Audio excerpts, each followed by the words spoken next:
Babylon का ऊँट का व्यापारी। इंसान जितना भूखा होता है उसका दिमाग उतना सही काम करता है, साथ ही यह भोजन की सुगंध के प्रति और भी संवेदनशील हो जाता है। अजूरे के बेटे तरकत ने ऐसा ही सोचा। पिछले 2 दिनों से उसने दीवार के पीछे के बगीचे से लाए 2 अंजीरों के अलावा उसने कुछ नहीं खाया था। वह और तोड़ पाता, लेकिन इसके पहले ही एक गुस्सैल औरत ने उसका पीछा किया और सड़क तक भगा दिया। वह जब बाजार में जा रहा था तो उसकी चीखें उसके कानों में गूंज रही थीं। उस गूंज ने उसकी परेशान उंगलियों को बाजार की औरतों के डलियों से फल चुराने से रोक लिया। इसके पहले उसने कभी महसूस नहीं किया था कि बेबीलोन के बाजार में कितना फल लाया जाता है और उसकी कितनी अच्छी सुगंध थी। बाजार छोड़कर वह विश्राम गृह से गुजरा और भोजनालय के सामने चलता रहा। शायद यहाँ वह किसी परिचित से मिल सकता था, कोई ऐसा इंसान जिससे वह तांबे का एक सिक्का ले सके, जिससे वह विश्राम गृह के मालिक से एक मुस्कान और थोड़ी मदद ले सके।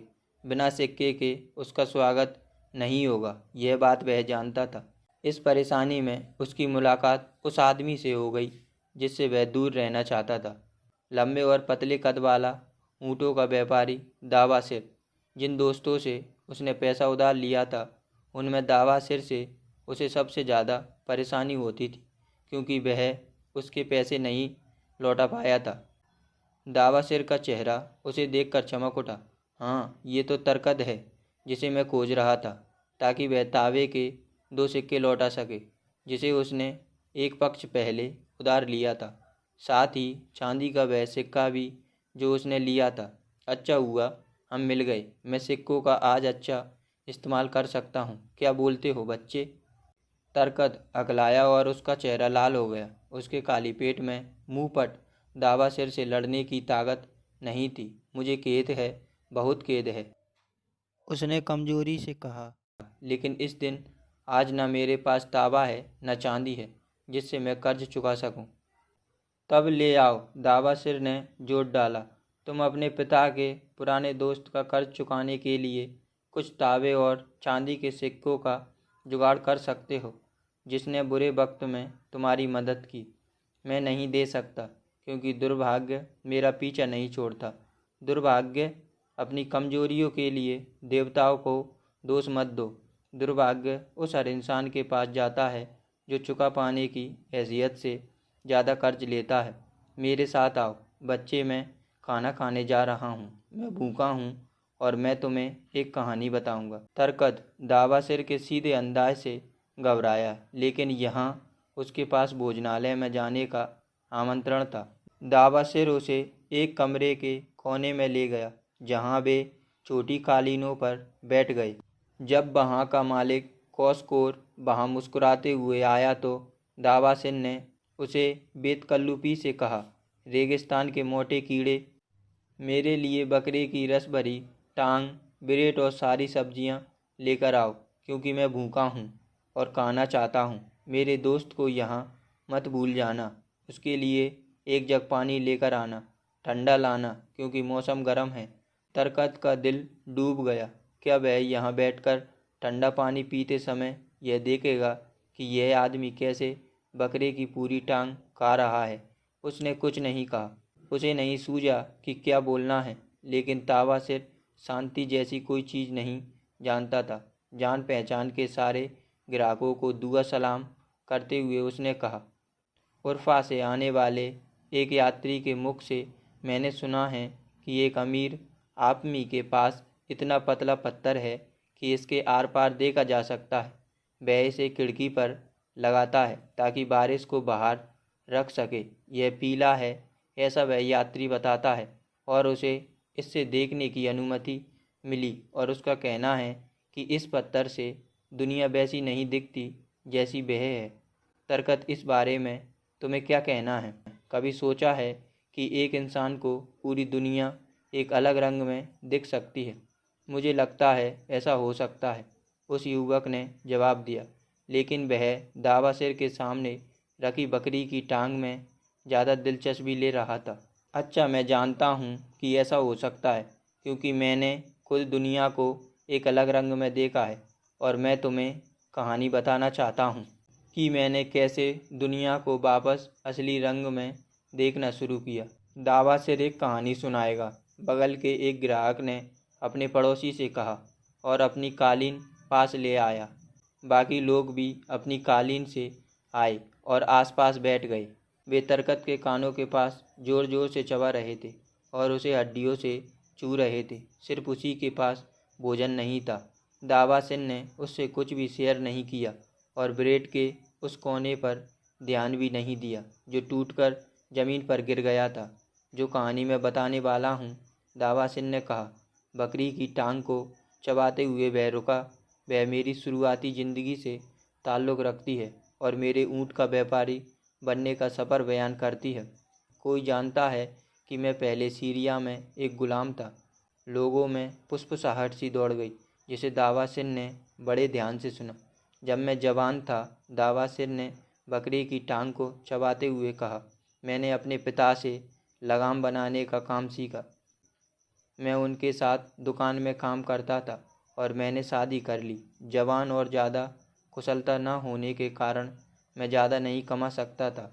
मैं उतना ही कमा पाता था जिससे अपनी बीवी का थोड़ा बहुत ख्याल रख सकूं। मुझे अच्छी चीज़ों की चाहत थी पर मैं उन्हें खरीद नहीं सकता था। जल्द ही मैंने पाया कि दुकानदार मुझ पर विश्वास करते थे कि मैं बाद में पैसे दे दूंगा, भले ही मैं नहीं दे पाता था। जवान और अनुभवहीन होने के कारण मैं नहीं जानता था कि जो अपनी कमाई से ज़्यादा कर्ज करता है वह आत्मविलासिता की ऐसी हवा बो रहा है जिससे सिर्फ मुसीबत और शर्मिंदगी का तूफान निकलेगा।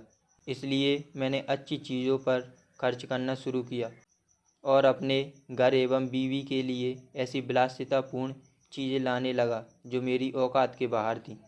मैं भुगतान करता था और कुछ समय तो यह ठीक चला, लेकिन कुछ समय बाद मैंने पाया कि मैं अपनी कमाई का इस्तेमाल रहने और कर्ज चुकाने में नहीं कर सकता। सूदखोर मेरी फिजूल खर्ची पर पैसे के भुगतान के लिए मेरे पीछे पड़ गए और मेरा जीवन दुखी हो गया। मैंने दोस्तों से उधार मांगा और उनको भी पैसे वापस नहीं दे पाया। चीज़ें और ख़राब होती गईं। मेरी बीवी अपने पिता के पास लौट गई और मैंने बेबीलोन छोड़ने का फैसला कर लिया और वहाँ जाने की सोचने लगा जहाँ मुझे बेहतर अवसर मिले। 2 साल तक मैं ऊँटों के व्यापारियों के लिए काम करते हुए एक परेशान और असफल ज़िंदगी जीता रहा। मैं इसके बाद एक लुटेरों के ग्रुप में शामिल हो गया जो नियत थे कारवा को लूटते थे। मेरे पिता के बेटे के लिए ऐसा काम शर्म भरा था, लेकिन मैं दुनिया को एक रंगीन पत्थर से देख रहा था और मैंने महसूस किया कि मेरा कितना पतन हो गया है। हम अपनी पहली यात्रा में सफल हुए और हमने सोने, रेशम और महंगे सामानों का एक बड़ा जखीरा पकड़ लिया। इस लूट को हम गिनीर ले गए और हमने इसे खर्च कर दिया। दूसरी बार हमारी किस्मत इतनी अच्छी नहीं थी। हमने जब हमला किया तो हम पर एक सरगना के सिपाहियों ने हमला कर दिया जिसे कारवां ने सुरक्षा के लिए पैसे दिए थे। हमारे 2 नेता मारे गए और बाकी लोगों को दमाश्कस ले जाया गया, जहां हमारे कपड़े उतारकर हमें गुलामों के रूप में बेच दिया गया। सीरिया के एक रेगिस्तान के नेता ने मुझे चांदी के 2 सिक्कों के लिए खरीद लिया। मेरे बालों को काट दिया गया और सिर्फ एक कपड़े के साथ मैं बाकी गुलामों से अलग नहीं था।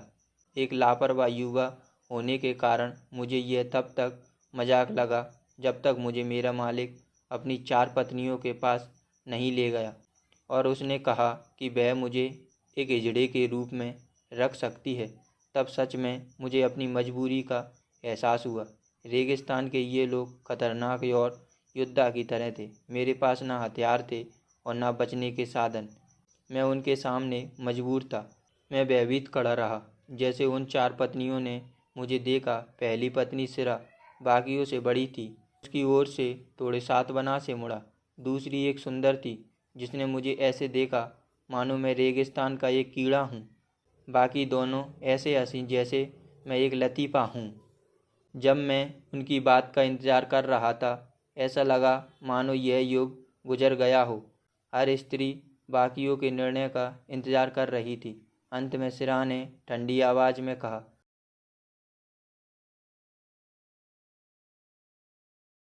हमारे पास इजड़े काफ़ी हैं, लेकिन हमारे पास ऊँट का ख्याल रखने वाले बहुत कम हैं और वह बेकार है। आज के दिन भी अगर मुझे अपनी बीमार माँ के पास जाना हो तो कोई गुलाम नहीं है जो मेरे ऊँटों को ले जा सके। इस गुलाम से पूछो कि क्या वह ऊँट को ले जा सकता है। मेरे मालिक ने मुझसे पूछा, तुम ऊँटों के बारे में क्या जानते हो? अपनी लालसा को छुपाते हुए मैंने कहा, मैं उन्हें बैठा सकता हूँ, उन पर सामान लाद सकता हूँ, उन्हें बिना थकाए लंबी यात्रा पर ले जा सकता हूँ। अगर ज़रूरत पड़े तो उनके सामान की मरम्मत भी कर सकता हूँ। गुलाम काफ़ी विश्वास से बोलता है। मेरे मालिक ने कहा, सिरा, अगर तुम चाहो तो इस आदमी को ऊँट का ख्याल रखने के लिए रख सकती हो। इस तरह मुझे सिरा को दे दिया गया और उस दिन मैं उसे उसकी बीमार माँ के पास यात्रा पर ले गया। मैंने यात्रा के दौरान उसे धन्यवाद दिया और उसे बताया कि मैं जन्म से गुलाम नहीं हूँ, लेकिन एक आज़ाद इंसान का बेटा हूँ जो बेबीलोन में लगाम बनाने का काम करते हैं। मैंने उसे अपनी कहानी भी सुनाई। उसकी बातें मुझे चुभाने वाली थीं और मैंने बाद में उसकी बातों पर सोचा, तुम अपने आप को आज़ाद कैसे कह सकते हो जब तुम्हारी कमजोरी तुम्हें इस हाल तक ले आई है। अगर एक इंसान में गुलाम की आत्मा है तो भले ही उसका कैसा भी जन्म हुआ हो, वह गुलाम हो जाएगा। जैसे पानी अपना स्तर खोज लेता है, अगर एक इंसान में आज़ाद इंसान की आत्मा है तो क्या वह अपने दुर्भाग्य के बावजूद अपने शहर में सम्मानीय नहीं हो जाएगा? 1 साल तक मैं गुलाम रहा और गुलामों के साथ रहा, लेकिन मैं उनके जैसा नहीं बन सका। एक दिन सिरा ने मुझसे पूछा, जब दूसरे गुलाम एक दूसरे से बातें करते हैं तो तुम तंबू में अकेले क्यों बैठे रहते हो? इस पर मैंने जवाब दिया, आपने जो कहा था मैं उस पर सोच रहा हूँ। मैं सोच रहा हूँ कि क्या मुझ में गुलाम की आत्मा है। मैं उसके साथ नहीं रह सकता, इसलिए अलग बैठता हूँ। मुझे भी अलग बैठना चाहिए, उसने कहा। मेरा दहेज बड़ा था और मेरे पति ने इसलिए मुझसे शादी की, लेकिन वह मुझे पसंद नहीं करता। हर औरत चाहती है कि उसे पसंद किया जाए। इस कारण से और चूँकि मैं बांझ हूँ और मेरी कोई संतान नहीं है, इसलिए मैं अलग बैठती हूँ। अगर मैं मर्द होती तो ऐसा गुलाम होने के बजाय मर जाती, लेकिन हमारे कबीले के नियम औरतों को गुलाम बना डालते हैं। आप मेरे बारे में अब क्या सोचती हो? मैंने उससे तुरंत पूछा, उसमें एक इंसान की आत्मा है या एक गुलाम की? क्या तुम में बेबीलोन के कर्जों को चुकाने की इच्छा है? उसने पूछा। हाँ, इच्छा तो है, पर रास्ता नहीं दिखता। अगर तुम समय को इस तरह गुजर जाने दो और वापस पैसे देने का कोई रास्ता नहीं खोजो तो तुम में एक गुलाम की आत्मा है। वह इंसान खुद की इज्जत नहीं करता और वह इंसान खुद की इज्जत नहीं कर सकता जिसने ईमानदारी पूर्वक अपने कर्ज ना चुकाए हों। लेकिन मैं क्या कर सकता हूँ? अगर मैं सीरिया में गुलाम हूँ, कमज़ोर आदमी, सीरिया में गुलाम बने रहो। मैं कमज़ोर नहीं हूँ, मैंने विरोध किया। तब सिद्ध करो। कैसे? क्या तुम्हारा महान राजा अपने शत्रुओं से हर तरीके से और हर ताकत से नहीं लड़ता?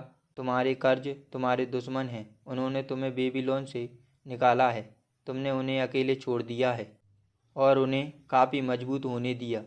अगर तुमने एक मर्द की तरह लड़ाई लड़ी होती तो तुम उन पर विजय पाते और अपने शहर में सम्मान पाते, लेकिन तुम में उनसे लड़ने के लिए आत्मा नहीं थी। और देखो, सीरिया में गुलाम होने के कारण तुम्हारा अभिमान खत्म हो गया है। मैंने उसके इल्ज़ामों पर जितना सोचा, मैंने अपने बचाव में उतने ही तर्क सोचे, पर मेरे पास उनके इस्तेमाल का समय नहीं मिला। 3 दिन बाद सिरा की नौकरानी मुझे अपनी मालकिन के पास ले गई।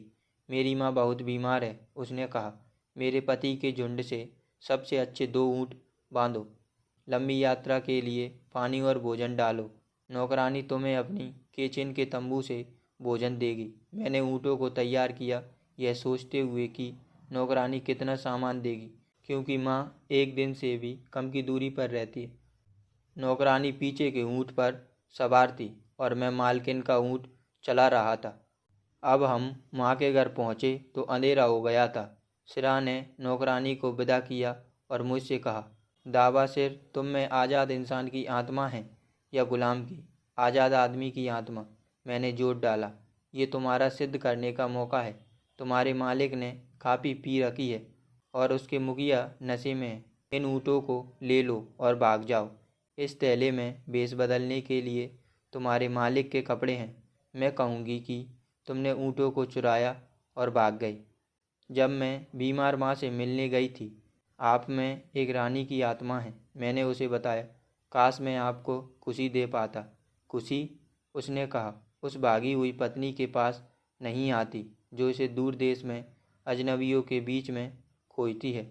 अपने रास्ते जाओ और रेगिस्तान के देवता तुम्हारी रक्षा करें, क्योंकि ये रास्ता लंबा है और इस पर भोजन और पानी नहीं है। मुझे और ज़्यादा बोलने की ज़रूरत नहीं थी। मैंने उन्हें धन्यवाद दिया और अंधेरे में निकल पड़ा। मुझे इस अजनबी देश का पता नहीं था और बेबीलोन की दिशा का हल्का ज्ञान था, लेकिन पहाड़ी की ओर रेगिस्तान के रास्ते निकल पड़ा। एक ऊँट पर मैं चढ़ा और दूसरे को साथ लिया। पूरी रात मैं यात्रा करता रहा और अगले दिन उन गुलामों के बारे में सोचता रहा जो मालिक का सामान लेकर भागे और उनकी क्या गत हुई। उस दोपहर में एक ऐसे बंजर देश में पहुंचा जहां रेगिस्तान की तरह आबादी थी। नुकीले पत्थरों ने मेरे ऊँटों के पैर खराब कर दिए थे। अब वे धीरे धीरे चल पा रहे थे। मेरी यहाँ किसी से मुलाकात नहीं हुई और मैं समझ गया कि लोग यहाँ क्यों आना चाहते हैं। यह एक ऐसी यात्रा थी जिससे कुछ ही लोग बच पाते हैं। हर दिन हम चलते गए। सूरज की गर्मी भयानक थी। 9वें दिन के अंत में मैं ऊँट से उतरा और इतना कमज़ोर था कि वापस चढ़ना मुश्किल था और मुझे लगा इस अजनबी देश में मर जाऊंगा। मैं ज़मीन पर लेटा और सो गया। मेरी नींद तब खुली जब सूरज उग गया था। मैं बैठ गया और मैंने खुद को देखा। सुबह की हवा में ठंड थी। मेरे ऊँट थोड़ी दूर पर दुखी पड़े हुए थे। मेरे सामने एक बड़ा मैदान था जो पत्थर और बालू और कांटों से भरा था। इसमें पानी नहीं था, ना ही कुछ खाने को था। क्या इस शांत जगह में मैं मर जाऊंगा? मेरा दिमाग पहले से ज़्यादा स्पष्ट हो गया था। मेरा शरीर अब ज़्यादा ज़रूरी नहीं था। मेरे सूजे और खून से भरे होंठ, मेरी सूखी जीभ, मेरा खाली पेट, उन सब में पिछले दिन का दर्द भरा था। मैंने अनाकर्षक दूरी में देखा और फिर से मेरे मन में सवाल आया, मुझ में गुलाम इंसान की आत्मा है या आज़ाद इंसान की? तब स्पष्टता से मैंने महसूस किया कि अगर मुझ में गुलाम इंसान की आत्मा है तो मैं हार मान लूँगा, रेगिस्तान में लेट जाऊँगा और मर जाऊँगा, जो एक भागे हुए गुलाम पर सही बैठता है। लेकिन अगर मुझ में आज़ाद इंसान की आत्मा है, तब क्या? मैं पक्का अपने आप को बेबीलोन वापस ले जाऊँगा। जिन लोगों ने मुझ पर विश्वास किया उनके पैसे चुकाऊँगा, अपनी प्यारी पत्नी को खुशियाँ दूँगा और अपने माता पिता को शांति और संतुष्टि दूँगा। तुम्हारे कर्ज वह दुश्मन हैं जिन्होंने तुम्हें बेबीलोन से दूर भगाया है, सिरा ने कहा था। हाँ, ऐसा ही था। मैं क्यों नहीं एक मर्द की तरह टिका रहा? मैंने क्यों अपनी पत्नी को उसके पिता के पास जाने दिया? तब एक अजीब चीज़ हुई। सारी चीज़ एक दूसरे रंग की दिखने लगी, मानो जिस रंगीन पत्थर से मैं इसे देख रहा था उसे हटा दिया गया है। अंत में मैंने जीवन के सही मूल्यों को देखा। रेगिस्तान में मरना होगा, मैं नहीं मरूंगा। एक नई दृष्टि से मैंने चीज़ों को देखा जैसे मुझे देखना चाहिए। पहले मैं बेबीलोन जाऊंगा और उस हर इंसान से बात करूंगा जिसका कर्ज मैंने नहीं चुकाया है। मैं उन्हें बताऊंगा कि सालों तक भटकने और दुर्भाग्य के बाद मैं अपना कर्ज वापस चुकाने आया हूँ। जितनी जल्दी देवता चाहे, फिर मैं अपनी पत्नी के लिए एक घर बनाऊंगा और ऐसा नागरिक बनूंगा जिस पर मेरे माता पिता को गर्व होगा। मेरे कर्ज मेरे दुश्मन थे, लेकिन जिन लोगों पर मेरा कर्ज था वे मेरे दोस्त थे। उन्होंने मुझ पर विश्वास किया था और मुझ में आस्था रखते थे। मैं अपने पैरों पर कमजोरी से चला। अब भूख से क्या फ़र्क पड़ता था? अब प्यास से क्या फ़र्क पड़ता था? वे बेबीलोन की सड़क पर होने वाली घटनाएं थीं। मेरे अंदर एक आज़ाद इंसान की आत्मा थी जो दुश्मनों को जीतने और मित्रों को पुरस्कार देने जा रही थी। मेरे अंदर मजबूत संकल्प था। मेरे ऊँटों की उम्मीदी आँखें मेरी आवाज़ में एक नई तरंग महसूस करके चमक उठीं। काफ़ी कोशिशों के बाद वे अपने पैर पर खड़े हुए। बहुत दयनीय संकल्प के साथ उन्होंने अपने पैरों को उत्तर की ओर बढ़ाया, जहाँ मेरे अंदर की आवाज़ ने कहा कि बेबीलोन होगा। हमें पानी मिल गया। हम एक उपजाऊ जमीन पर पहुँचे जहाँ घास और फल थे। हमें बेबीलोन का रास्ता मिल गया, क्योंकि आज़ाद इंसान की आत्मा समस्याओं का हल खोजती है, जबकि एक गुलाम आत्मा शिकायत करती है। मैं क्या कर सकता हूँ जबकि मैं एक गुलाम हूँ? तुम्हारा क्या तर्क, क्या तुम्हारा खाली पेट तुम्हारे दिमाग को स्पष्ट बनाता है? क्या तुम उस रास्ते पर जाने के लिए तैयार हो जो आत्मसम्मान की ओर ले जाता है? क्या तुम दुनिया को उसके सही रंग में देख सकते हो? क्या तुम में अपने कर्ज को चुकाने की ईमानदार इच्छा है, भले ही वे कितने ज़्यादा क्यों ना हों? और फिर से बेबीलोन में एक सम्मानीय नागरिक बनना चाहते हो? उस युवक की आंखों में नमी आ गई। वह अपने घुटनों पर खड़ा हुआ। आपने मुझे एक दृष्टि दी है और मैं अपने अंदर एक आज़ाद इंसान की आत्मा को महसूस कर रहा हूँ। लेकिन लौटने के बाद आपने क्या किया?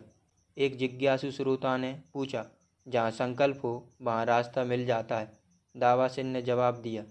चूँकि मुझ में संकल्प था, इसलिए मैं रास्ता खोजने निकल पड़ा। पहले मैं उस हर इंसान के पास गया जिससे मैंने कर्ज लिया था और उसके धैर्य की मांग की ताकि मैं उसका कर्ज चुका सकूं। उसमें से अधिकतर मुझसे अच्छी तरह मिले। कईयों ने मुझे लताड़ा, लेकिन कईयों ने मेरे मदद करने की पेशकश की। उनमें से एक ने तो मेरी काफ़ी मदद भी की। वह था सोने का महाजन मैतन। यह जानने पर कि मैं सीरिया में ऊँट का ख्याल रखता था, वह मुझे बूढ़े नेबटुर के पास ले गया, जो ऊँट का व्यापारी था और जिसे राजा ने अपने लिए ढेर सारे ऊँटों को खरीदने के लिए नियुक्त किया था। उसके साथ मेरा ऊँट का ज्ञान बहुत काम आया। धीरे धीरे मैं तांबे और चांदी का सिक्का चुका पाया। तब अंत में मैं अपना सिर ऊंचा कर पाया ताकि मैं अपने आप को सम्मानीय महसूस कर सकूं। फिर से दावा सिर अपने भोजन की ओर मुड़ा। कौंसकोर गूंगे कहीं के, उसने ज़ोर से पुकारा ताकि सभी सुन सके। भोजन ठंडा हो गया है। मेरे लिए और भी ताज़ा गोश्त चिकन से लेकर आओ। तरकत के लिए भी एक बड़ा हिस्सा लेकर आओ, जो मेरे पुराने दोस्त का बेटा है और भूखा है और मेरे साथ खाना चाहता है। इस तरह से बेबीलोन के ऊँट के व्यापारी दावा सिर की कहानी खत्म हुई। उसे अपनी आत्मा मिल गई जब उसे सत्य का एहसास हुआ, एक ऐसा सत्य जिसे बुद्धिमान लोग काफ़ी समय से जानते थे। यह कई युगों से लोगों को मुसीबतों से निकालता आया है और सफल बनाते आया है, और आगे भी ऐसा करता रहेगा। जिसमें इसकी जादुई शक्ति समझने की बुद्धि है, यह उस हर इंसान के लिए जो इन पंक्तियों को पढ़ता है। जहाँ संकल्प हो वहाँ रास्ता मिल जाता है।